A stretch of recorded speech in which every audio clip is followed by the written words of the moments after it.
بسم اللہ الرحمن الرحیم وهذا التطبیق انما يمكن فيما دخل تحت الوجود دون ما هو وهمي محض.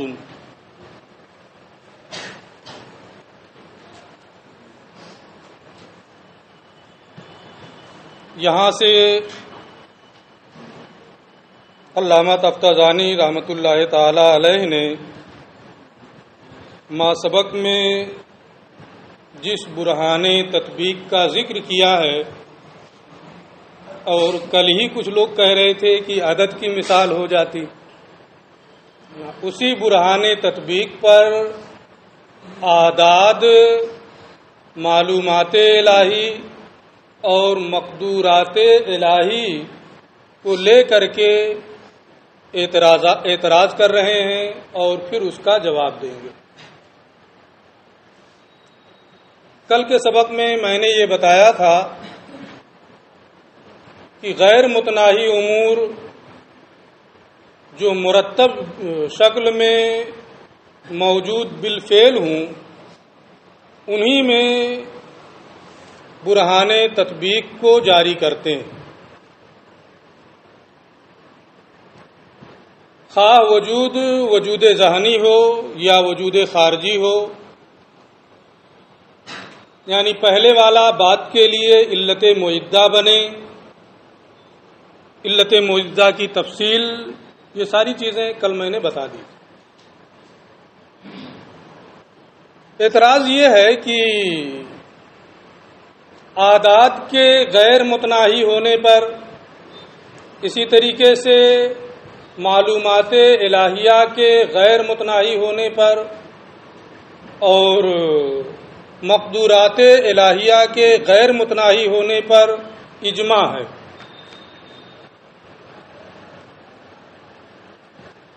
حالانکہ اعداد میں بھی برہان تطبیق کو جاری کر سکتے ہیں. دو سلسلہ اعداد میں فرض کریں، ایک سلسلے کو 1 سے شروع کریں، دوسرے سلسلے کو 2 سے شروع کریں اور ان میں تطبیق دیں. 1 کو 2 سے، 2 کو 3 سے، 3 کو 4 سے، اس طریقے سے دیتے ہوئے چلے جائیں. اگر سلسلہ برابر چلتا رہے تو جز اور کل کا برابر ہونا لازم آئے گا. مجموعہ اولا 1 سے شروع ہے وہ کل ہے، مجموعہ ثانیہ 2 سے شروع ہے وہ جز ہے. اگر سلسلہ برابر چلتا رہے تو جز اور کل کا برابر ہونا لازم آئے گا، یہ محال، لہذا یہ ہو نہیں سکتا ہے. اور اگر کہیں جا کر ٹھہر جائے کہ مجموعہ ثانیہ میں مجموعہ اولا کے مقابل میں کوئی عدد نہ ہو، تو مجموعہ ثانیہ کیا ہے، وہیں رک جائے گا، متناہی ہو جائے گا. مجموعہ اولا بقدر متناہی مجموعہ ثانیہ سے زائد ہے 1، جو بقدر متناہی کسی سے زائد ہو وہ بھی متناہی ہوتا ہے، اس لیے مجموعہ اولا بھی متناہی ہو جائے گا. تو اعداد کو میں بھی برہان تطبیق کو جاری کر دیں گے، اعداد بھی متناہی ہو جائیں گے، حالانکہ ان کے غیر متناہی ہونے پر اجماع. یہی حال مقدورات الہیہ اور معلومات الہیہ کا بھی ہے. معلومات الہیہ بمقابلہ مقدورات الہیہ کے زیادہ ہیں،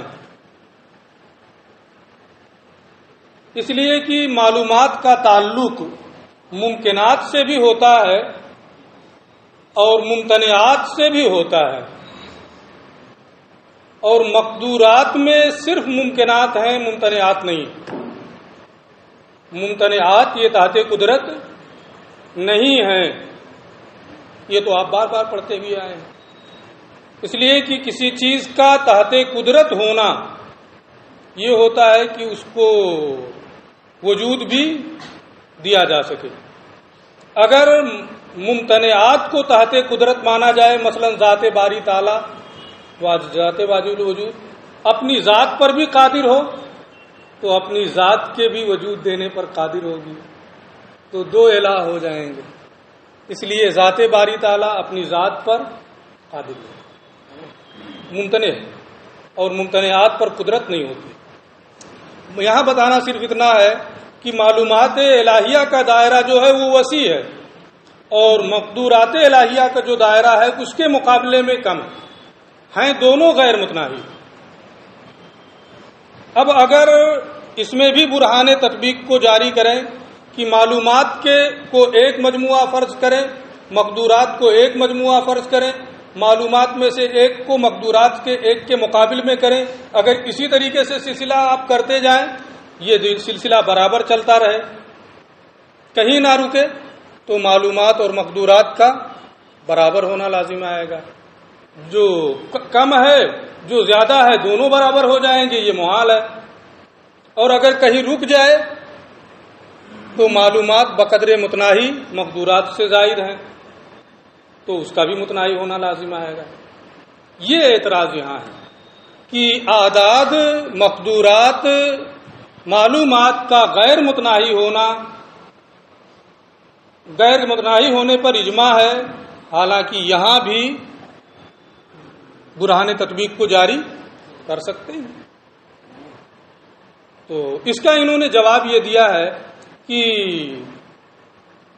وہی جواب جو میں پہلے بتا چکا ہوں کہ برہان تطبیق کو جاری کریں گے ایسی جگہ جو امور غیر متناہیہ مرتب شکل میں موجود بالفعل اگر صرف وہمی ہیں، صرف انتزاعی ہیں، صرف اعتباری ہیں، تو اس میں برہان تطبیق کو جاری نہیں کریں گے۔ فوقیت ہے، تحتیت ہے، یہ امور وہمیہ ہیں، امور انتزاعیہ ہیں، امور اعتباریہ ہیں۔ یہ چھت اوپر ہے لیکن اس کے اوپر جو ہے اس سے بھی اوپر ہے، اعتباری چیز ہے۔ یہ جگہ نیچے ہے لیکن پارک کی جگہ اس سے بھی نیچے ہے، یہ امور اعتباریہ ہیں، امور انتزاعیہ ہیں۔ اعداد یہ غیر متناہی ہیں اس معنی کر کے نہیں کہ تحت وجود داخل ہیں، بلکہ اعداد، مقدورات اور معلومات الہیہ یہ غیر متناہی ہیں اس معنی کر کے کہ یہ کسی حد پر پہنچ کر ٹھہرتے نہیں ہیں، یہ لا تقفیات کے قبیل سے ہیں، لا تقف عند حد، کسی حد پر پہنچ کر کے یہ رکتے نہیں ہیں۔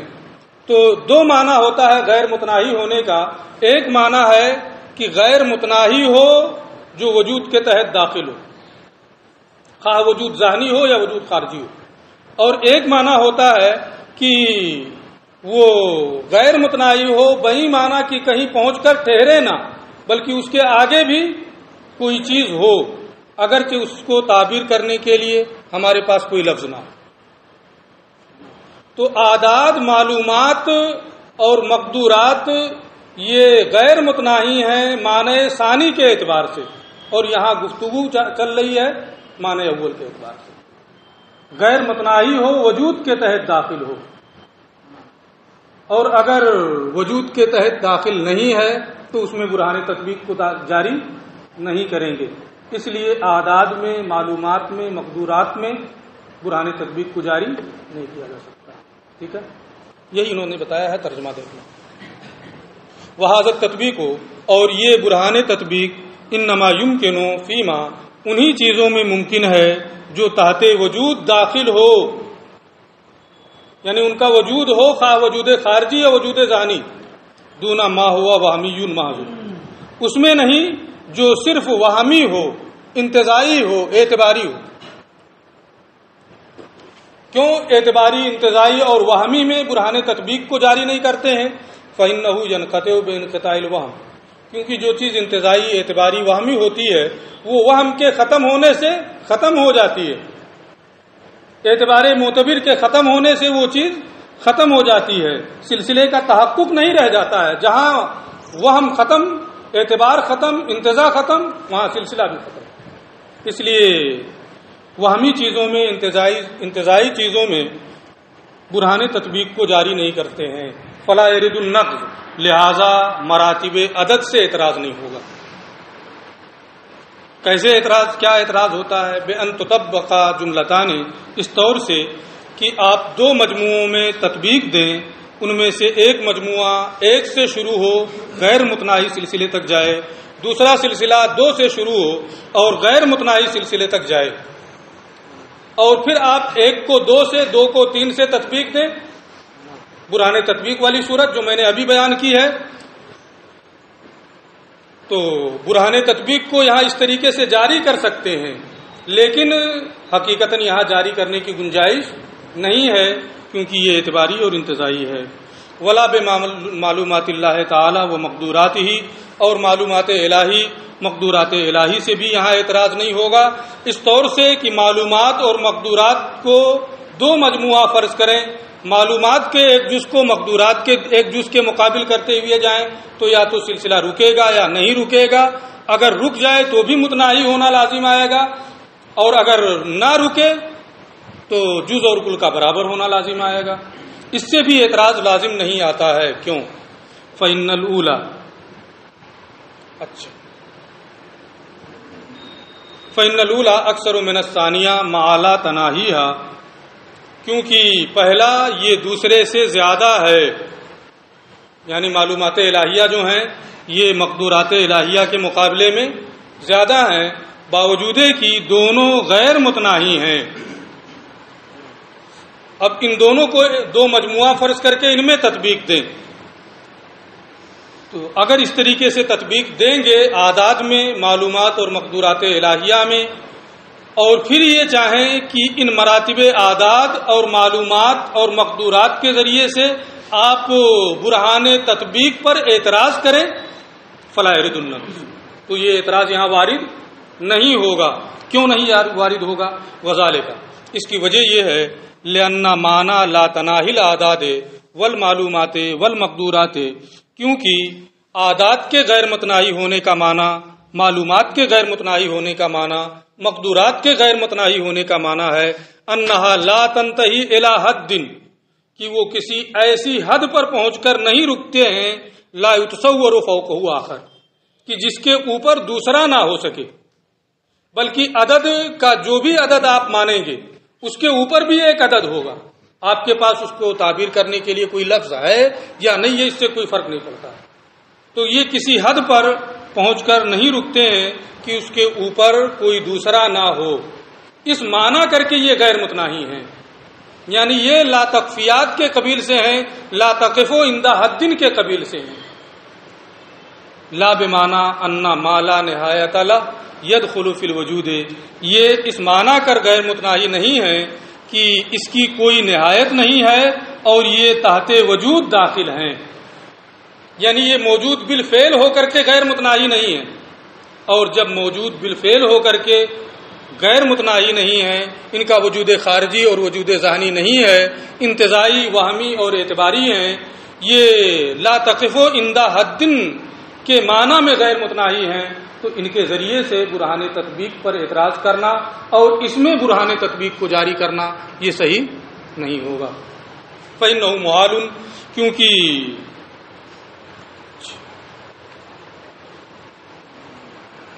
لا بمعنی ان ما لا نہایت له يدخل فی الوجود، اس معنی کر یہ غیر متناہی نہیں ہے کہ اس کی کوئی انتہا نہیں ہے اور یہ وجود کے تحت داخل ہیں۔ فإنہ محال، کیونکہ اگر اس معنی کر کے یہ غیر متناہی ہوں تو اس میں برہان تطبیق کو جاری کرنا ممکن ہوگا، اور یہ محال ہے۔ نہیں، وہ صرف وہمی ہوتا ہے، 1 2 3 4 5 6 بس، وہم ہے، انتزاع ہے، اعتبار۔ یہ بحث پوری ہو گئی۔ الواحد، کیا تھی عبارت اس سے پہلے؟ والمحدث للعالم هو اللہ تعالی، عالم کو بنانے والا اللہ یعنی ذات واجب الوجود ہے، اور وہ ایک ہے، یعنی انا صانع العالم واحد، یعنی عالم کو بنانے والا ایک ہے۔ ولا يمكن ان يصدق مفہوم واجب الوجود الا على ذات واحدۃ، اور واجب الوجود کا مفہوم صرف ایک ہی ذات پر صادق آئے گا۔ واجب الوجود کا مفہوم صرف ایک ہی ذات پر صادق آئے گا، اس میں واجب الوجود کے مفہوم میں اشتراک ممکن نہیں ہے کہ 2 واجب الوجود ہو جائیں، 3 واجب الوجود ہو جائیں، 4 واجب الوجود ہو جائیں، یہ ممکن نہیں ہے۔ یعنی انا صانع العالم واحد، یعنی عالم کو بنانے والا ایک ہے، اور واجب الوجود کا مفہوم صرف ایک ذات پر صادق آئے گا، اس کے مفہوم میں اشتراک ہو جائے کہ 2 ذات پر، 3 ذات پر، 5 ذات پر اس کا صدق ہونے لگے، یہ ممکن نہیں ہے۔ یہ دعویٰ ہے، اس دعویٰ کی دلیل والمشہور فی ذلک بین المتکلمین برہان التمانع، اور واجب الوجود کا مفہوم یا صانع عالم ایک ہے، یا واجب الوجود کا مفہوم صرف ایک ذات پر صادق آ سکتا ہے، اس سے زیادہ پر اس کا صدق نہیں ہو سکتا ہے، اس دعوے کی متکلمین کے درمیان مشہور دلیل برہان تمانع ہے۔ برہان تمانع پڑھے ہیں اس میں؟ تو اس دعوے کی مشہور دلیل کیا ہے؟ برہان تمانع۔ تمانع کا معنی ہوتا ہے ایک دوسرے کے خلاف ہونا، ایک دوسرے کی ضد ہونا، ایک دوسرے سے ہٹ کر ہونا، یہ کس کا معنی ہے؟ تمانع کا۔ تو وحدانیت صانع کو ثابت کرنے کے لیے واجب الوجود کا مفہوم صرف ایک ذات پر صادق آتا ہے، اس میں اشتراک ممکن نہیں ہے، اس کی دلیل کیا ہے متکلمین کے نزدیک؟ برہان تمانع المشار الیہ بقولہ تعالی، جس کی جانب ارشاد الہی لو کان فیہما آلہۃ الا اللہ لفسدتا سے اشارہ کیا گیا ہے۔ اس کی جانب برہان تمانع کی جانب اس آیت کریمہ کے ذریعے سے اشارہ ہے۔ برہان تمانع کی تفصیل و تقریر، اور برہان تمانع کی تفصیل یہ ہے انہ لو امکن الہان، کہ اگر 2 معبود، 2 ذات واجب الوجود ممکن ہوں، کہ واجب الوجود 2 ہے، صانع عالم 2 ہیں، انہ لو امکن الہان، اگر 2 ذات واجب الوجود یا 2 معبود، 2 صانع ممکن ہوں، لامکن بینہما تمانع، تو ان کے درمیان تمانع ممکن ہوگا، ایک کچھ چاہے اور دوسرا کچھ چاہے۔ یہاں لامکنا کے لفظ کو یاد رکھنا ہے، لامکنا بینہما ضروری نہیں ہے کہ تمانع ہو ہی جائے، تمانع کا امکان ہے، لامکن بینہما تمانع، تو ان دونوں کے درمیان تمانع کا امکان ہوگا کہ ان میں سے ایک جو ارادہ کر رہا ہے دوسرا اس کے خلاف ارادہ کرے۔ بے ان یرید احدہما حرکت زید، مثال کے طور پہ اس طریقے سے کہ ان میں سے ایک زید کی حرکت کا ارادہ کرے، والآخر سکونہ، اور دوسرا زید کے سکون کا ارادہ کرے۔ یہاں کم سے کم یہ مان کر کے چل رہے ہیں، یعنی اگر ذات واجب الوجود میں اشتراک ہو تو اشتراک کے لیے کم سے کم 2 فرد چاہیے، 2 سے زیادہ بھی ہو سکتے ہیں، تو جب کم سے کم 2 چاہیے، 2 باطل ہو جائے گا تو زیادہ بدرجہ اولا باطل ہو جائے گا۔ تو اس لیے 2 ہی مان کر کے یہ چل رہے ہیں، 2 سے زیادہ ماننے کی ضرورت نہیں ہے۔ تو ان کے درمیان تمانع ممکن ہوگا اس طریقے سے کہ ان میں کا ایک زید کی حرکت کا ارادہ کرے اور دوسرا زید کے سکون کا ارادہ کرے، یہ ممکن ہوگا۔ کیوں ممکن ہوگا؟ اس لیے کہ زید کی حرکت، زید یہ جسم ہے، اس کا متحرک ہونا بھی ممکن ہے، ساکن ہونا بھی ممکن ہے، اس لیے اس کے حرکت کا ارادہ کرنا بھی ممکن ہوگا، اس کے سکون کا ارادہ کرنا بھی ممکن ہوگا۔ ہر جسم قابل حرکت اور قابل سکون ہے،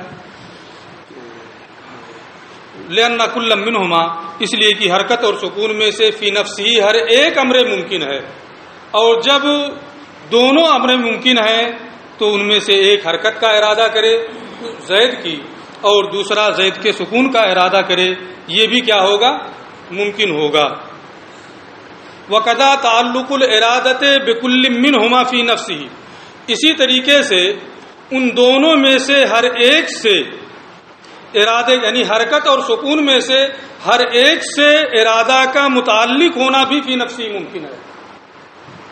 یعنی جو دو آپ نے فرض کیا ہے، ایک کا ارادہ حرکت سے متعلق ہو، دوسرے کا ارادہ سکون سے متعلق ہو، یہ تعلق ارادہ بھی حرکت و سکون میں سے ہر ایک سے ممکن ہے. اس لیے کہ ارادہ کا محل الگ الگ ہے. آپ نے دو مانا ہے، ایک ارادے کا محل ایک ہے اور دوسرے ارادے کا محل دوسرا ہے. جب دونوں ارادوں کا محل الگ الگ ہے تو ان دونوں ارادوں میں کوئی منافات نہیں ہے. وقضا تعلق الارادۃ بکل منہما، اسی طریقے سے حرکت اور سکون میں سے ہر ایک سے ارادے کا متعلق ہونا بھی فی نفسہ ہی ممکن ہے. اذ لا تضاد بین ارادتین، اس لیے کہ دونوں ارادوں میں حرکت اور سکون دونوں کا جو ارادہ ہے، اس ارادے میں کوئی تضاد نہیں ہے. کیوں دونوں میں کوئی تضاد نہیں ہے؟ کیونکہ دونوں ارادوں کا محل الگ الگ ہے، ارادہ کرنے والا دونوں کا الگ الگ ہے. آپ نے کم سے کم دو مانا ہے تو دونوں کا ارادہ کرنے والا الگ الگ ہے. جب دونوں کا محل الگ الگ ہے تو ارادہ کے متعلق ہونے میں بھی کوئی استحالہ نہیں ہوگا. اذ لا تضاد بین ارادتین، اس لیے کہ دونوں ارادوں کے درمیان کوئی تضاد نہیں ہے.